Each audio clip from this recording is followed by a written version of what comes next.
Assalamualaikum warahmatullahi wabarakatuh. Baik, di sini saya mau melakukan tutorial atau menjelaskan tentang materi untuk pertemuan kedua atau modul kedua, yaitu pembangkit variabel random. Jadi pembangkit variabel random itu kan dilakukan ketika kalian itu udah selesai atau udah membangkitkan bilangan random yang kemarin dan mendapatkan mendapatkan data demand-nya dari kemarin. Kan data demand dari kemarin itu kan kalian membangkitkan sendiri, tapi sebenarnya kalau data demand itu Anda itu harus mencari langsung di cache reel-nya, di studi kasusnya mencari langsung. Tapi di sini kan kita pakai data random aja. Nah, di pertemuan kedua ini, pembangkitan variabel random dan replikasi ini, kita memakai media atau software yaitu tetap memakai Excel. Nah, memakai Excel dengan distribusi atau variabel random kan ada dua, yaitu continue sama discrete. Nah, kan kemarin datanya kalian kan udah di fitting data. Nah, setelah di fitting data, itu kan kalian mendapat nilai distribusinya atau data Anda itu, data kalian itu berbentuk distribusi apa gitu. Nah, saya akan mencontohkan satu algoritma untuk membangkitkan variabel random yang kebanyakan kan dapatnya beta ya. Nah, beta mana beta?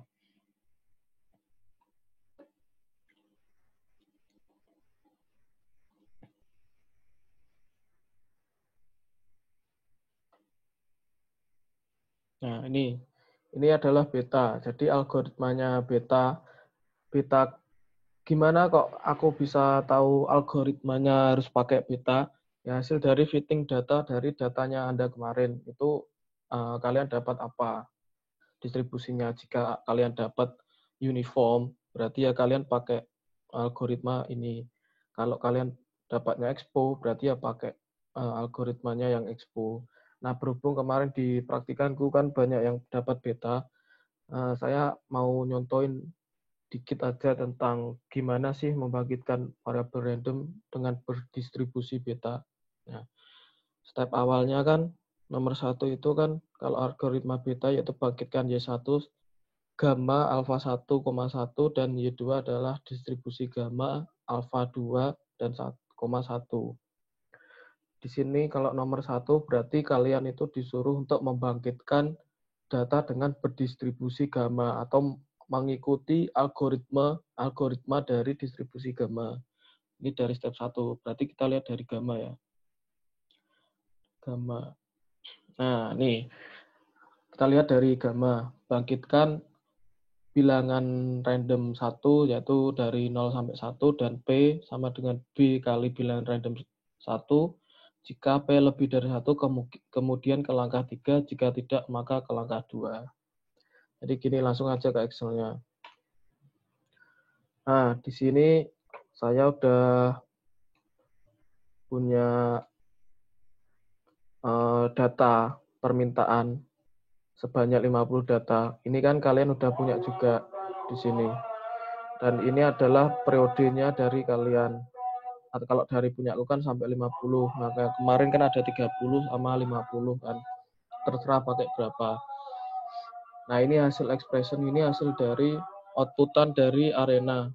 Di mana ada nilai alfa ke-1 dan alfa kedua. Alfa ke-1 itu yang ini, yang alfa kedua yang ini. Dan di gamma atau di beta itu ada nilai E atau Euler. Nih. Nilai Euler itu adalah nilai ketetapan, nilai peubah nilai. Di mana nilai ketetapan itu adalah 2,718. Nah, kita lihat di langkah ke-1 ya, di langkah ke-1. Di langkah ke-1 tuh apa? Bangkitkan bilang random 0 sampai 1. Oke, kita bangkitkan dulu bilang random. Saya udah pakai template-nya ya, template-nya seperti ini. Mulai dari langkah 1 dulu. Berarti sintaksnya untuk membangkitkan bilangan random adalah random kurung tutup kurung buka. Kalian generate sebanyak 50 data. Nah, udah muncul kan bilang randomnya. Jangan lupa di copy dan di paste as values. Kenapa? Karena biar ini nge-lock atau di-lock semua, biar nggak ganti-ganti nilainya. Tuh. Oke, di sini yang kedua yaitu rumusnya P adalah B kali bilang random U1. Oke. Sebelum nyari P, kalian kan harus nyari B dulu. Ya kan?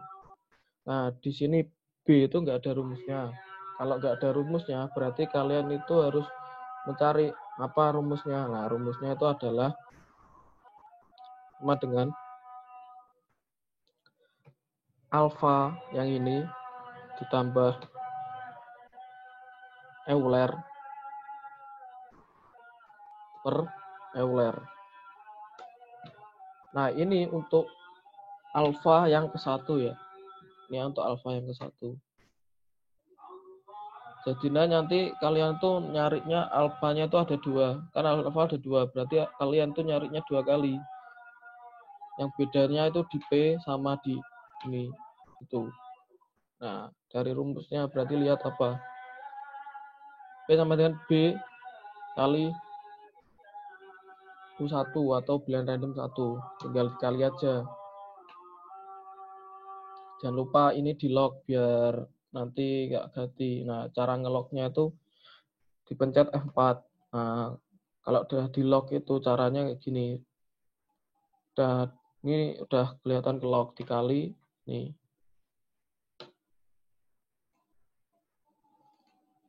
Dapatlah nilai P1. Nah, kita setelah dapat P1 barulah kita lihat di keputusan. Keputusannya gimana? Kemudian ke langkah 3, jika tidak maka ke langkah 2. Jika P lebih dari 1 ke langkah 3. Jika tidak maka ke langkah 2. Nah, di sini kan ada yang lebih dari 1, ada yang kurang dari 1 nih. Nah, pakailah di sintaks di sini. Pakai sintaks if, yaitu if jika ini lebih dari 1, maka dia itu ke langkah 3. Jika tidak, dia itu ke langkah 2. Pakai algoritma if. Nah, berarti dia itu kalau hasilnya 0,84, berarti dia itu di keputusan di langkah kedua. Benar nggak? Jika kurang lebih dari 1 ke langkah 3, jika tidak langkah 2. Berarti benar ya? Berarti dia itu di langkah kedua. Oke. Nah, kan ini ada yang macam-macam, ada di langkah 2, ada yang langkah 3, ada langkah 2, 3 gitu kan. Nah, ini langkah 2. Langkah 2 ya juga sesuaikan dengan algoritmanya. Langkah 2 berarti dia itu harus membangkitkan kan. Kalau misalkan dia di langkah 2 berarti ya langkah 2. Kalau misalkan langkah 3 berarti dia itu langsung mengikuti di langkah 3 yang langkah 3 ini. Itu caranya. Sekarang di langkah 2.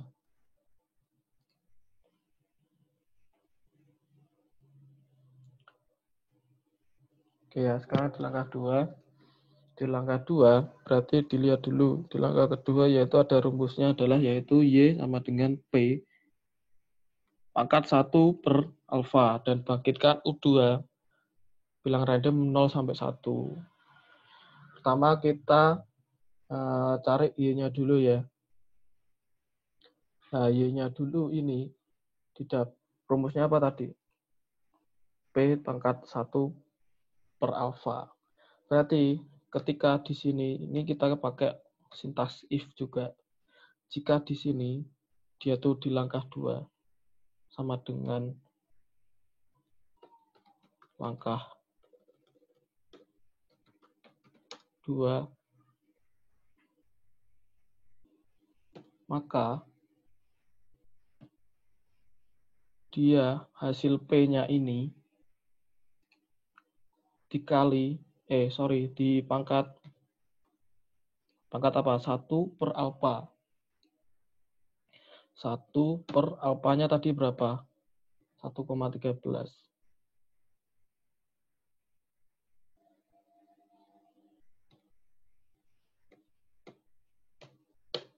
Nah, dia hasil Y-nya kayak gini.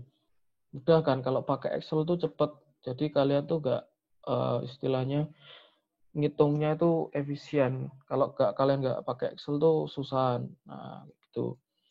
Dia di sini maksudnya sintaksnya adalah ketika di sini dia itu adalah di sini dia itu langkah kedua. Di sini itu langkah kedua, maka dia itu otomatis akan memangkatkan hasil ini dengan pangkat 1 per alfa gitu. Nah, tinggal digener atau tarik bawah. Berarti di sini dia itu di langkah 3. Maksudnya apa? Maksudnya dia tuh langsung di langkah ketiga yang di sini. Nah, itu langkah ketiga ya langkah ketiga di sini itu. Nah, balik lagi ya, kan udah nih yang Y sama dengan P1 per alfa.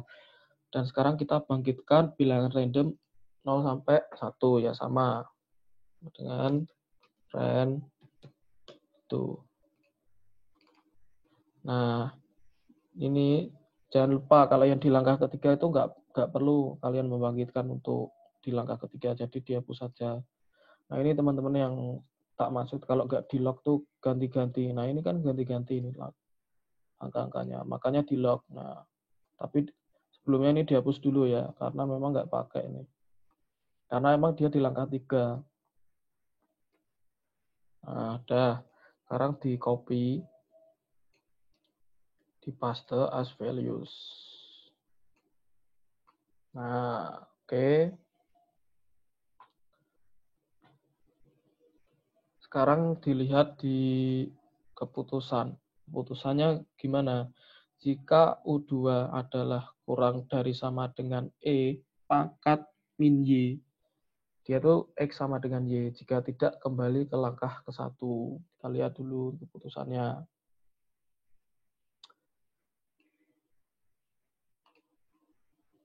U2 kurang dari sama dengan E pangkat min Y. E itu apa tadi? E itu ada Euler. Min Y adalah hasil di sininya. Di Y. Berarti kita pakai sintaks if lagi, teman-teman, ya kan? Jika apa tadi?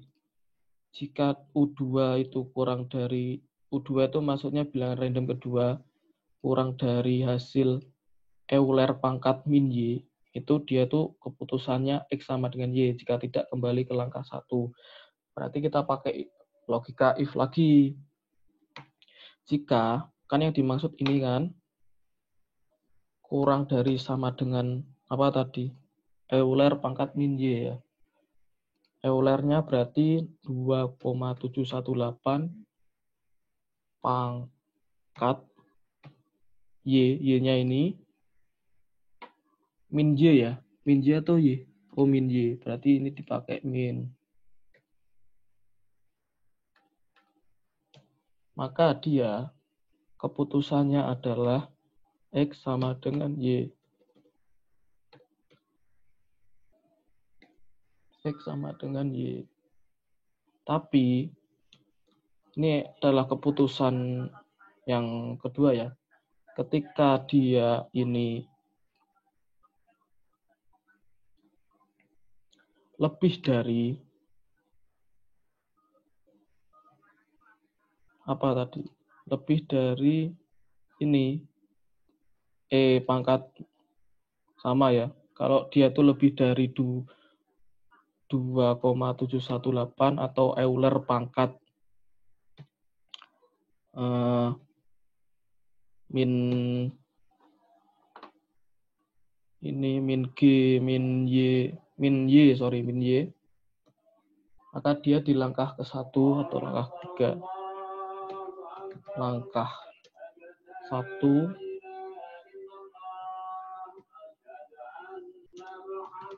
langkah 3.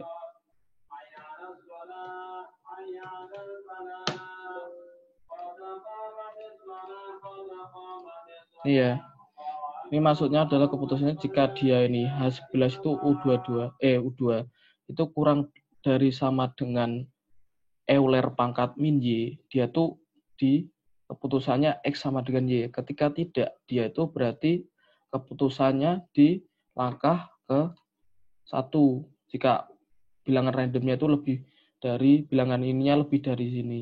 Coba kita tarik.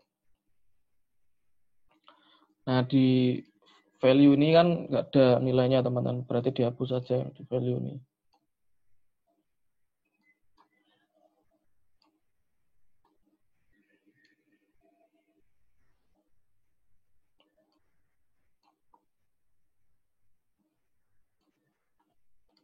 Nah, di sini udah kan keputusannya X sama dengan Y. Dan ini di langkah ke-1.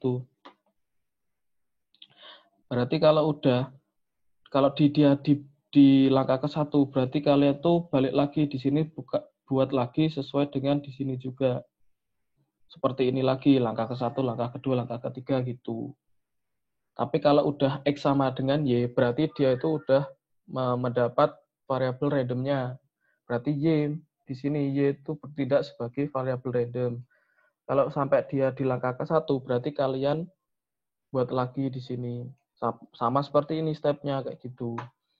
Nah, sekarang di langkah ketiga itu berarti yang di sininya di langkah ketiga. Berarti yang diisi nanti di sini, terus di sini, sini gitu.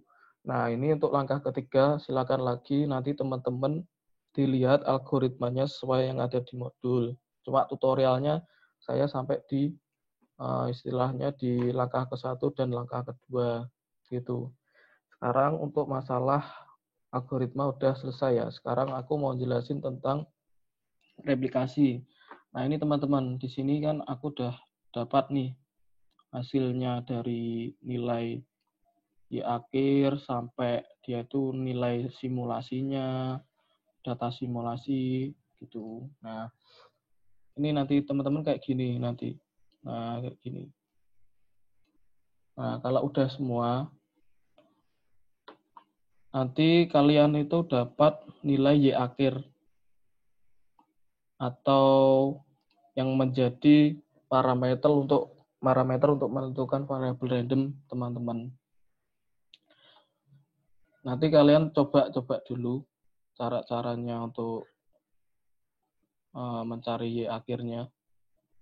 Sekarang kita bahas yang hasil dari simulasi atau dari variabel random dan data simulasinya. Di sini itu adalah kita lihat dulu di algoritma beta.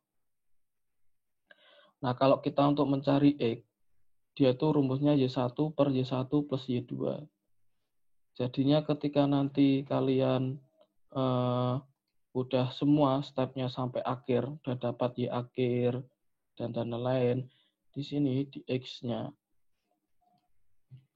Kalian tuh nyari tadi rumusnya Y1 plus Y1 plus Y1 per Y1 plus Y2.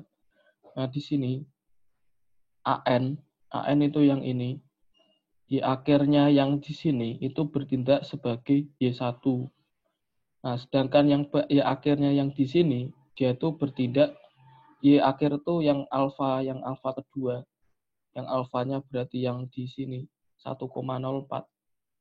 Dia itu bertindak sebagai Y2. Gitu.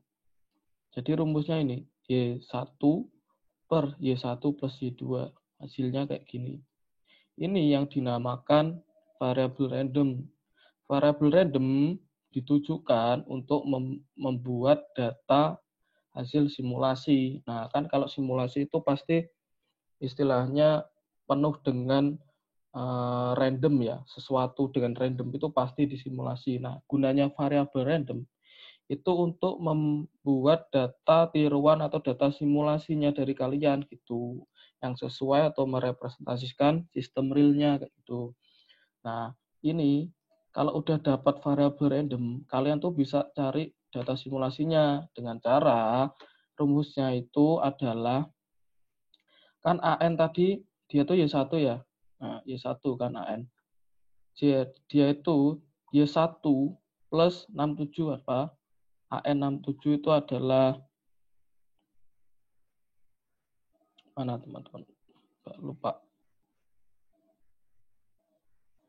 Nah, ini kan kalian tadi di expression kan, di output arena kan ada expressionnya. Di expression itu ada yang namanya sub x plus sama sub x apa ini? Sub x min, sub xx ya. Nah, cara untuk mencari data simulasinya atau data kalian berdasarkan variabel random itu caranya ini 104 ditambah 394 kali hasilmu di sini. Ini jangan lupa di log.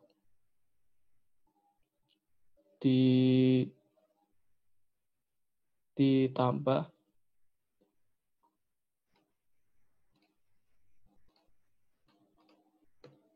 ini ditambah ini dikali ini.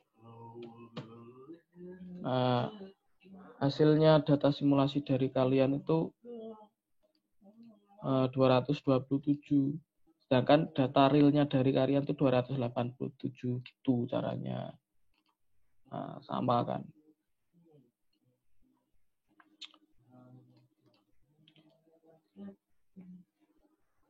Jadi data realnya kalian tuh data yang udah didapat dari pertama tadi, data permintaannya.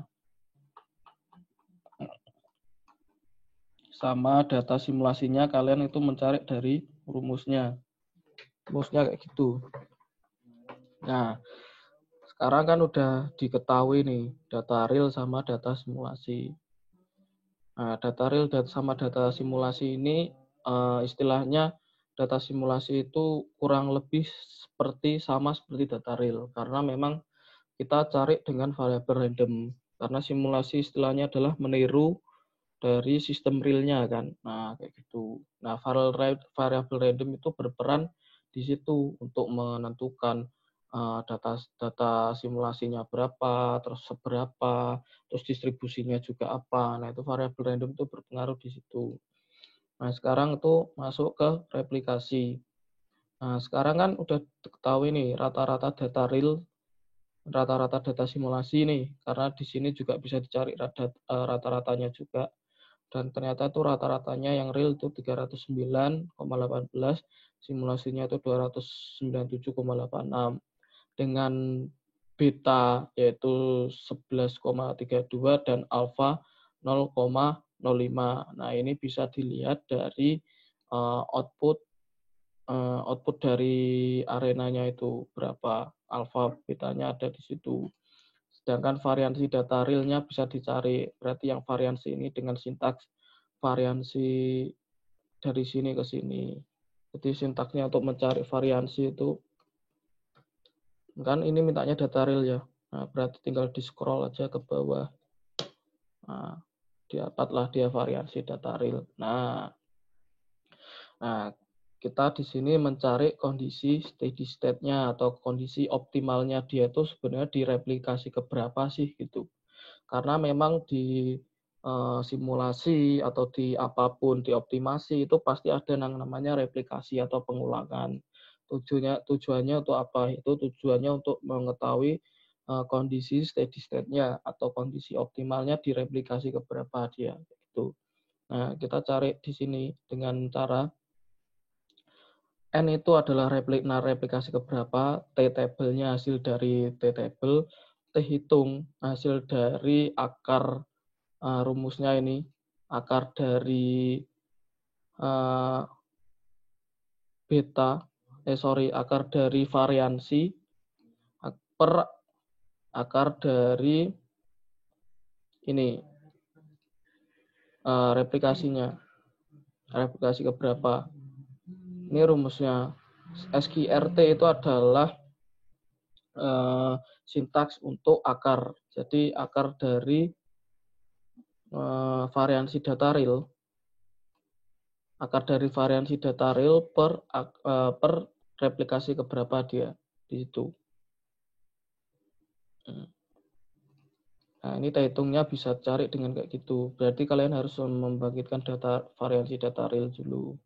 Nah, hasil itu adalah hasil dari ini dikali ini, hasilnya di sini. Nah gitu kan. Nah, ini udah lah. Nah, terus pertanyaannya gini, gimana kalian itu ngerti replikasi keberapa dia tuh dalam kondisi steady state. Nah, kalian kan udah membangkitkan ini ya, udah mendapat nilai rata-rata, beta, alfa. Nah, yang kalian jadiin patokan adalah nilai dari betanya. Nilai dari betanya kan ada 11,2 ya. Nah, kalian cari kalau cari nilai beta itu ada rumusnya, yaitu absolut dari yang data-data rata-rata real dikurangi rata-rata simulasi itu. Rata-rata data simulasi dikurangi rata-rata data real. Absolut. Nah, itu rumusnya. Dapatlah betanya sekian. Nah, gimana caranya kalian ngerti dia tuh di kondisi steady state? Nah, kan tadi patokannya beta ya. Kalian cari nih sampai ketemu di di sininya atau di hasil hitungnya itu mendekati angka 11,32. Nah, dapatlah di sini. Nah, kalau di sini kan sebenarnya 11,32 tuh. Nah, 11,32 berarti dia ke steady state di posisi 11,32. Ini salah nih, salah. Tapi karena dia ini kelebihan, kan nggak boleh kan kelebihan. Nah, itu dipakainya yang di bawahnya, yaitu 11,3088. Pokok nggak boleh kelebihan. Tapi dia tuh mendekati 11,32. Tapi nggak boleh lebih dari 11,32. Kayak gitu. Nah, sebenarnya kalau udah ngerti kan dia itu replikasinya sebanyak 369. Nah, ini maksudnya apa? Berarti kalian itu harus membangkitkan, kalian itu harus membuat kayak gini sampai 369 kali. Itu kesimpulannya kayak gitu. Tapi nggak mungkin kan kalau kalian istilahnya replikasi sebanyak itu, maka kalau kebijakannya dari kami, kalau dia tuh kondisi steady state-nya di sini itu lebih dari 10, maka kalian itu akan mereplikasi sebanyak 10 kali. Tapi kalau nantinya kalian steady state-nya misalkan di 5, di 6, di 7, berarti kalian nanti mereplikasinya sesuai dengan kondisi steady state-nya. Ya, paham kan? Nah, makanya kalau di sini kan saya kondisi steady state-nya di 369, maka saya tuh replikasinya sampai 10 kali. 10 kali, banyak banget kan? Banyak. Nah, sebenarnya dari modul kedua ini tujuannya seperti itu aja sih. Kalian itu harus membagikan variabel random dan mendapat data simulasinya dan nanti dicocokin dengan data realnya kayak gitu. Nah, nanti kayak gitulah. Kalau kurang paham atau tanya jawab itu bisa ke asisten masing-masing. Tutorialnya sampai di sini dulu. Saya akhiri. Assalamualaikum warahmatullahi wabarakatuh.